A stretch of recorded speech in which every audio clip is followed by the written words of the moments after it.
Hey yo, good morning, maayong buntag. Wala pa si Tioy. Kaya lang, kumusta po kayo lahat mga kasilo? I'm back. Welcome back po mga kasilo.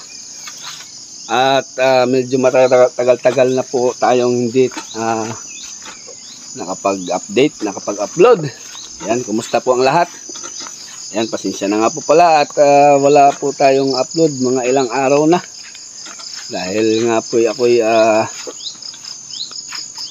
may inaasikaso. Na-busy po ako mga nakaraang araw. Marami pong may mga meeting po akong inaatinan.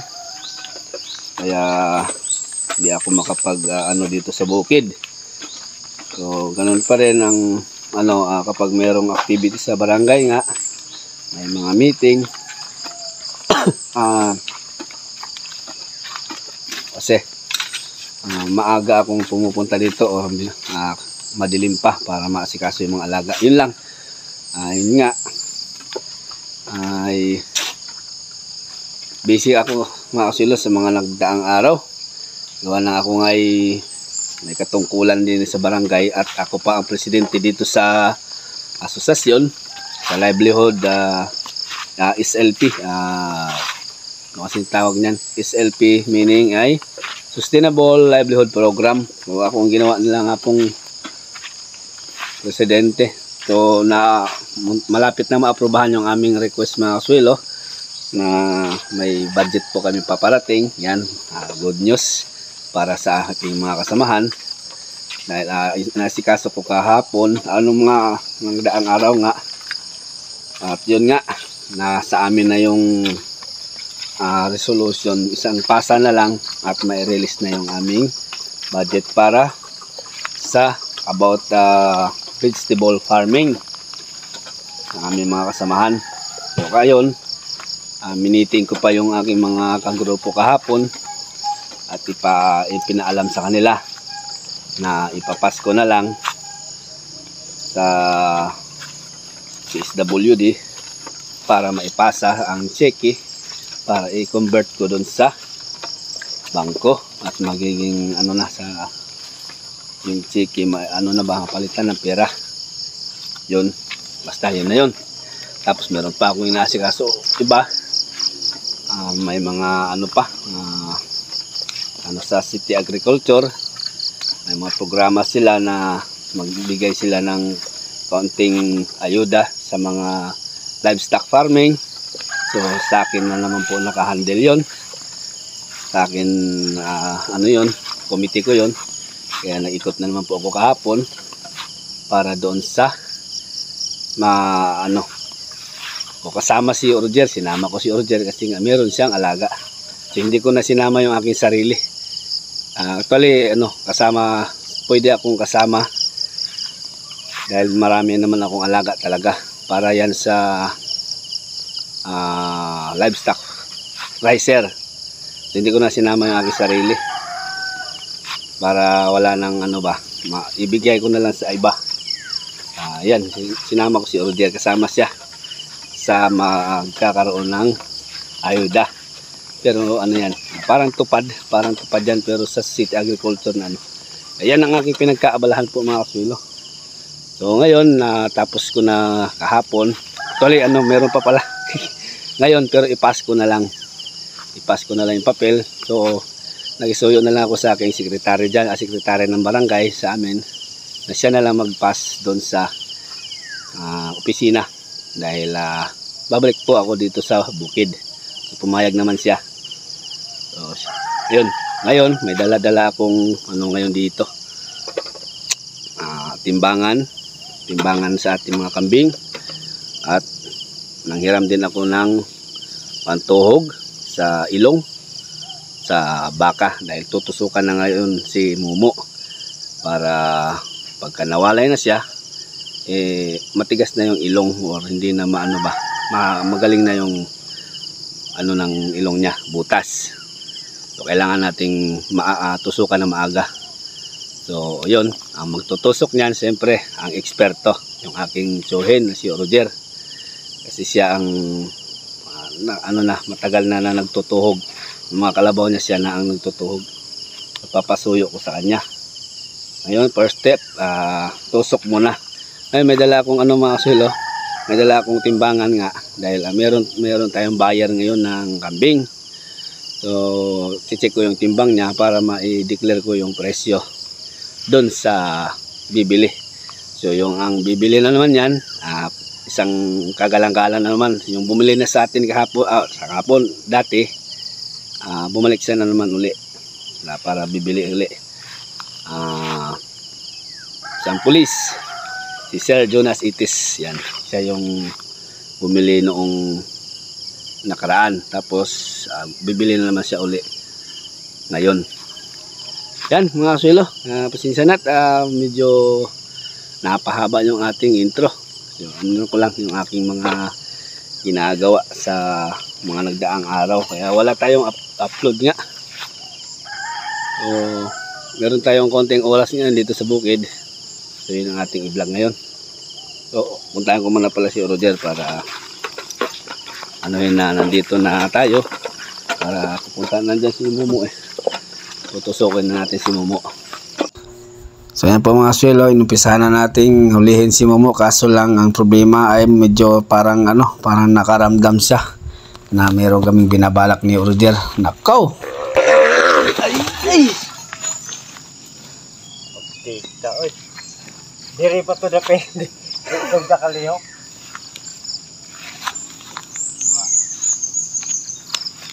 Kapit ko kupit sa pantok. Ha? Kapit ki. Telo rin sa nagkuko. Naglagay po kami ng bitag kasi ayaw lumapit na sa akin. At sumablay kami kaya TikTok kami. Subukan namin uli.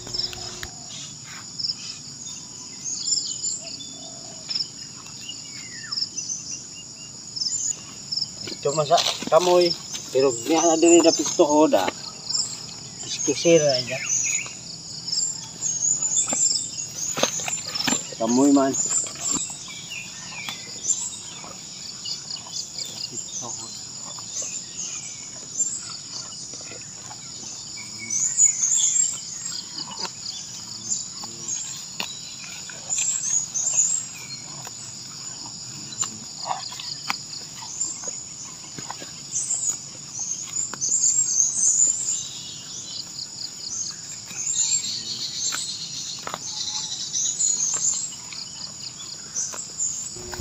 At ayun na nga po mga kasuelo, pahirapan po kami hulihin si Momo. At ayaw na niya magpalapit. Ay. Hindi mo agad ako. Baka hatay. Nahirapan kami mga kasuelo. Naka-detect. Break bro. Tagang sa gabi. Hindi mo agad. At sabi nga po ni Roger, ililipat ko daw yung tali sa kabila kasi nadala na siya dyan banda. Ito. Kaya mo doon sa inahan. Diri ka ang girat. Ha? Diri. Yun na sa akin tagam siya. Kaya pinagduduro ng kuha mo. Kuha na lang mo. Natali mo.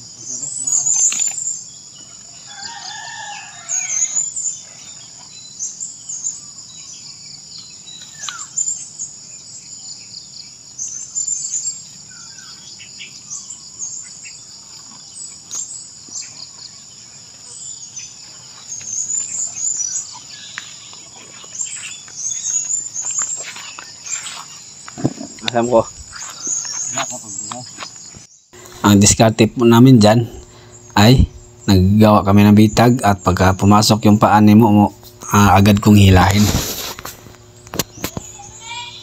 So si Roger naman ang taga-Bugaw, papuntahin namin dun sa tali.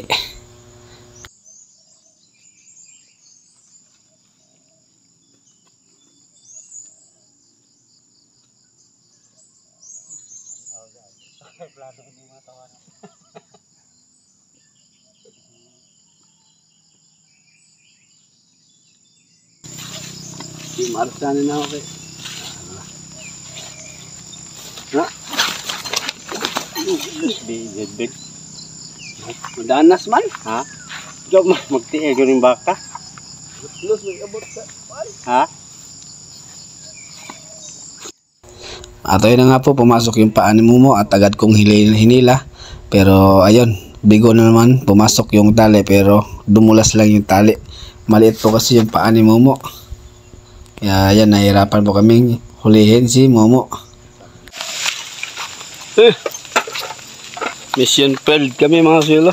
Hindi kami nagtagumpay sa aming plano ni Ordial na matusukan namin si Momo. Pinagpaliban na lang muna namin. Ayaw lumapit. Kung kailan schedule na niyang matusukan, pangilong, ayaw na lumapit sa akin. Nakaramdam. Nung nakita niya may lubid na akong hawak-hawak, at iano ko sa kanyang leeg, nako, hindi na lumapit. So, mamaya na lang. Dahil natin ito si Princess sa kambingan kasi ang daming dami ng damo dun sa kambingan. Tapos titimbang na ako ng yung bibilhin ni Sir Jonas Itis, yung pulis. Nila ako ni Princess.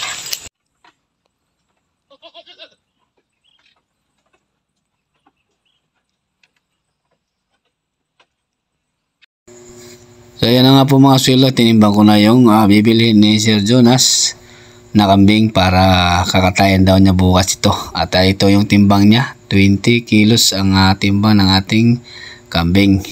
So meron nga po palang kwento dito sa kambing mga sulo. Ayan o. So mamaya na lang po siguro ikwento kung saan galing itong kambing. Hindi ma-pause. Pause na to.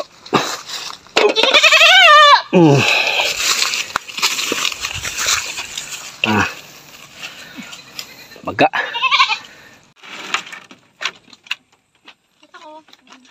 Ha? Yan, dito tayo sa mga kambing mga usilo. Oras na nila para kumain. So pangalawang na nila ito. Pangalawang pastol. Kaninang umaga at ngayong hapon. At meron tayong swap. Yan, mamaya kwento ko sa inyo kung kasi meron tayong dito, bagong membro. At tamang-tama yung kanyang dating. Tamang-tama yung kanyang dating misis. Napalabasin muna natin ito at ayun, nakadungaw na sila lahat. Buksan ang pintuan. Tingnan mo dyan ha. Nakapumunta sa baba.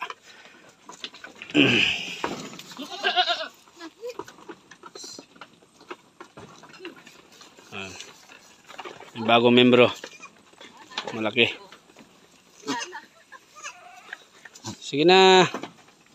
Doon namin ito ipwisto sa kila Roger baba. Ay maraming damo doon. Hoy.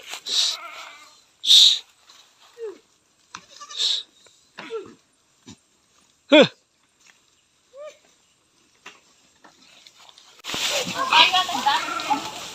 Balo na yan. Ano, nakipagsungag ka agad. Hoy! Tapang eh. Shhh. Sina. Oh, may bago kami membro mga kasuelo. Mamaya na, sige. Mamaya ko na ikwento at napakit pa yung iba. Yung kaswap niya mga kasuelo, anak nun. Yung itim ang ulo.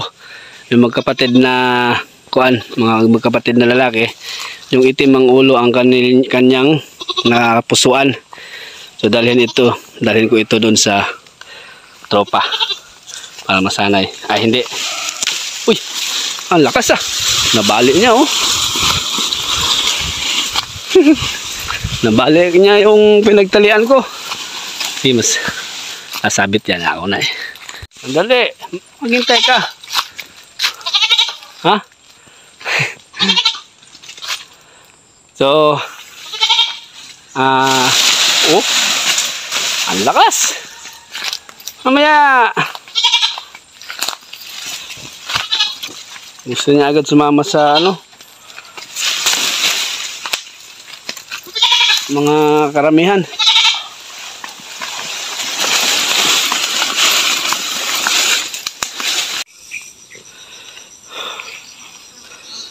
Ha? Sila mga kain na. Ang bagong membro, may kwento doon. Mamaya, ano muna natin ito.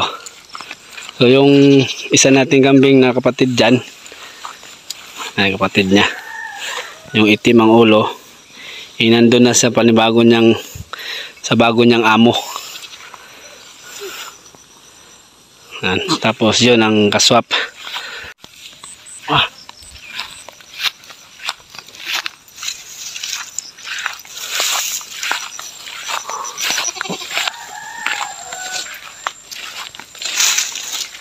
Itong camping natin, nabanggit ko po kanina sa inyo kaninang umaga na meron tayong bayar na kambing, si Sir Jonas Itis. Yan, tamang-tama nga po ay saktong-sakto lang talaga ang pagkakataon na ang gusto ni Sir Jonas na medyo malaki, maliit yung ating i-out, naliitan siya. So yun, tamang-tama may lumapit din sa atin na mayroong dalawang kambing mag-ina, at ito ngayon yung anak. Ayan, barako siya or lalaki. So yun nga, ayaw niyang pakastahin ito sa kanya nanay. So lumapit siya sa akin, makipagpalit siya sa akin kung meron daw akong available na lalaki dito. So yun, meron nga tayong ilalabas. So pinakita ko sa kanya yung kambing natin. Ayun, nakakursunadahan naman. At ayun, wala nang dalawang isip pa. At kinuha na niya. At kinuha ko rin to yung kapalit. Ito. So ito yung aking ibenta. Yan. Kasi mas malaki ito. Ang nangyayari ay dinagdagan ko na lang ng pera para hindi siya lugi. Kasi mas maliit yun sa akin kumpara dito. Kaya nagdagdag na lang ako ng pera para hindi ba lugi ba. So ito ang ating ibebenta, mas malaki. Yan ang ating i-deliver mamaya. Pagka uwi nito, i-deliver na namin ni Mrs. doon sa nag-order na si Sir Jonas Itis. Kapitbahay ko lang naman, dalhin natin to sa bahay. Ayos, saktong sakto lang talaga ang pagkakataon. So dinagdagan ko na lang yung may-ari kasi mas malaki ito konti kaysa doon sa ating kambing dyan. Pero mas matanda naman ito. Nagustuhan din niya yung nakita niya yung mga kambing natin. So nagpadagdag na lang siya. At ayun, nagkasundo kami na mag-swap kami. So ito yung aking ibigay. Gusto ni Sir Jonas din na medyo malaki. So pangalawang pangalawang bili na ni Sir Jonas ito. Noong nakarang buwan bumili siya, mas maliit pa dito. Ngayon bumili ulit siya. Okay. Meron daw siyang bisita. Nakaw, makakalderita na naman ito bukas. Bukas daw yung kanyang bisita. So i-deliver natin mamaya.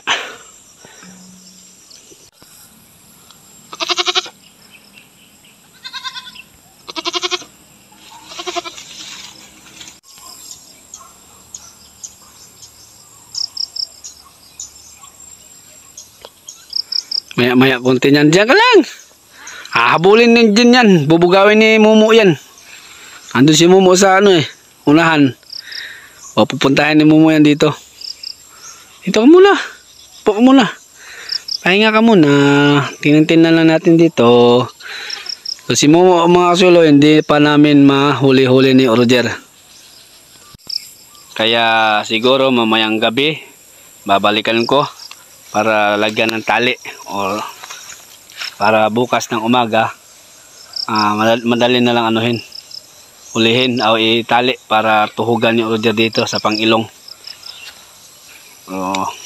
Siya, nakaramdam si Momo, nahirapan kami kanina ni Roger at hindi nga na kami nagtagumpay sa aming plano na tusukan.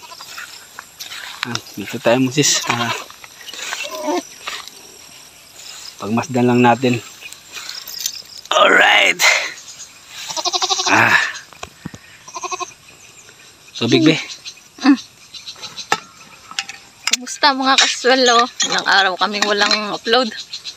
Busy sa barangay. Sisibay. Kanina na ano ko na, natapos na yung mga ipas yung papel sa mga beneficiary ng tupad no, parang tupad programa ng ano yun sa Agriculture. City Agriculture.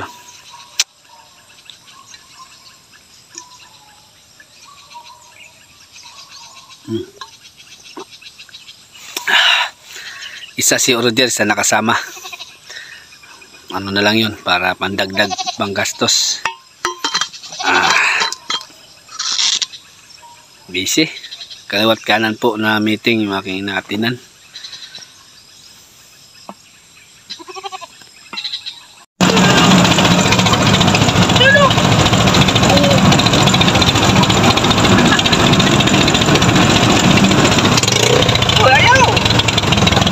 Sinundo ko lang si CJ, tapos dinala ko yung tricycle.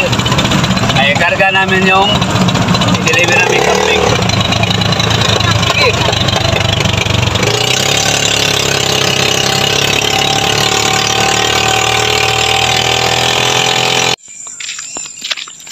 Yan, subukan ko si CJ palapitin ni Momo. Tuturuan na natin paano ikwintas yung tali. Kasi Andy! Loko ito talaga. Oh. Yes. Akala niya, baka alam niya na nakapwede. Ang husay ni Andy, mga sulo. Sinundo niya kami. Ayun oh. Pagod na. Ay, sila, subukan nating hulihin niya si Momo. So, hulihin mo na ka. Bigyan kitang instruction. Paglapit niya, ganito gawin mo. Yan, ganito gawin mo. Ganon mo sa kanya, sa liig. Hindi, ganon ba? Yan. Ay, ganon ka. Pag nakwintas na, Ganon ka. bitawan muna. Ganon ka. Sige, tara. Dito lang ako. Kasi nadala na sa akin yan eh. Upo ka. Yan. Yan. Upo ka. Lalapit yan. Tapos ikwintas mo ha. Pag malapit na sa'yo, ikwintas mo ha.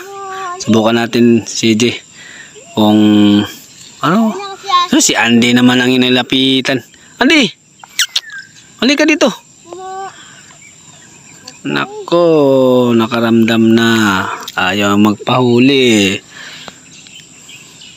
Andy, ayaw diha. Ayan na. Dito ka lang sa akin. Huwag ka malikot. Ayan na, Jay. Okay, huwag ka matakot. Ayan na, Jay. Ayan. Sus. Tinitinan niya ako. Haro. Ayan.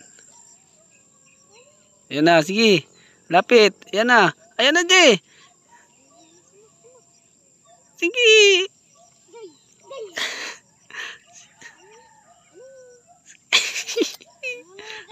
Hindi, wag kang matakot na sungagin ka.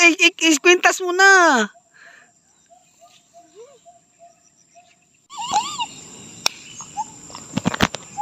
Loko ka, pangalaki ko na yun.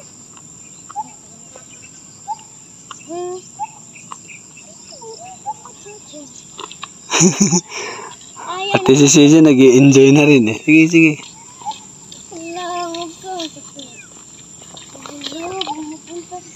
Opo.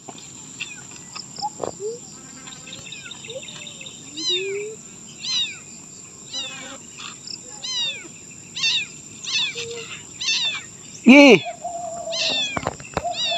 Yan. Sige. Yan. Hilahin. Ano? Bitawan mo. Dapat binitawan mo muna pala. Sige ulit. Yan, pinahawakan ko sa kanya yung ipil. Yan, tingala mo, tingala. Tayo. Yan, op, tama na. Yan. Op, sandali.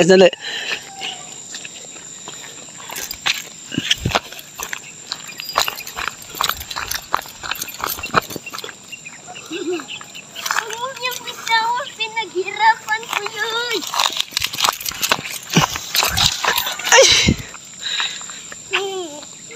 Pinaghirapan. Nakalas pa rin. Ha? Nakalas pa rin. Ayan. Buksan mo. Huwag mo kasing pakalaki. Take two. Ayun na. Itaas mo yung kamay mo para titingla siya. Tapos, sige, fire. Yan. Sige, pakainin mo nak. Yan, tapos na. Sige, kainin mo lang. Kain lang ha. Jay, mission accomplished. Aper. Si CJ lang pala ang makakaano. Ayan.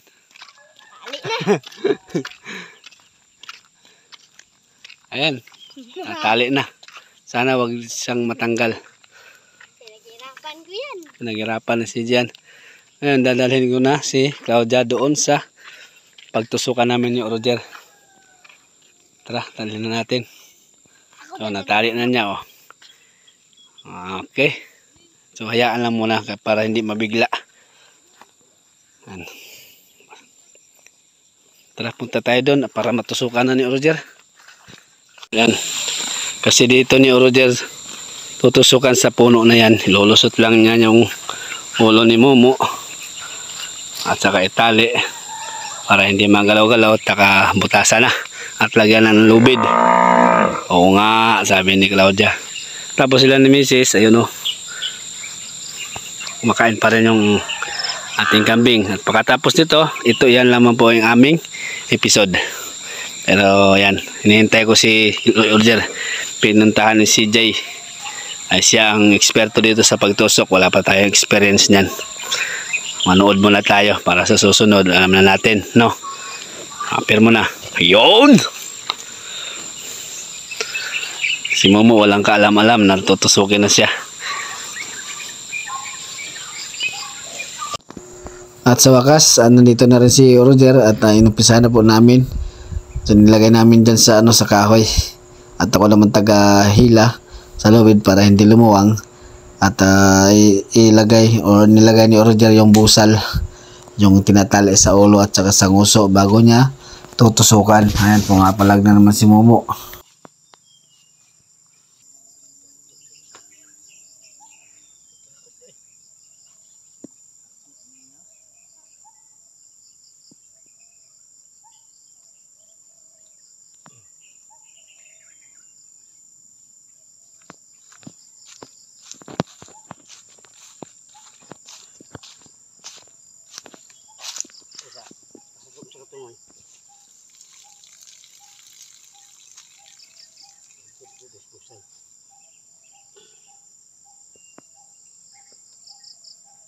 Ako na may pagudod. Pati wari karong masud ni ilong diri. Kubangan tani. Tidak ko diri sa. Kini may pagudod.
So yan, nakadikit na yung uso ni Mumu sa kahoy mga kasyelo. At kumuha na si Tito Rodier ng pantusok.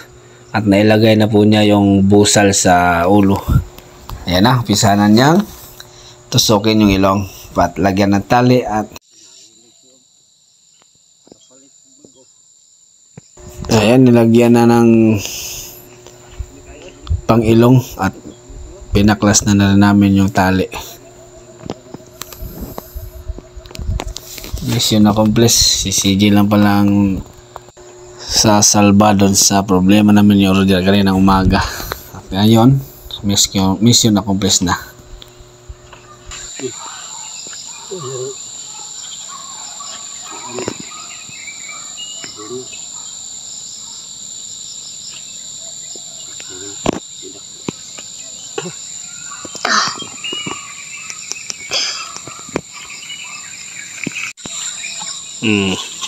Pogi. Pogi ah.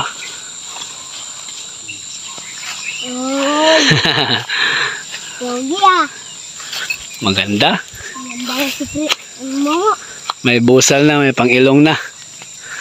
Si CJ lang pala makakahuli. Alam, hindi pa pala yung mga kambing eh. Oo.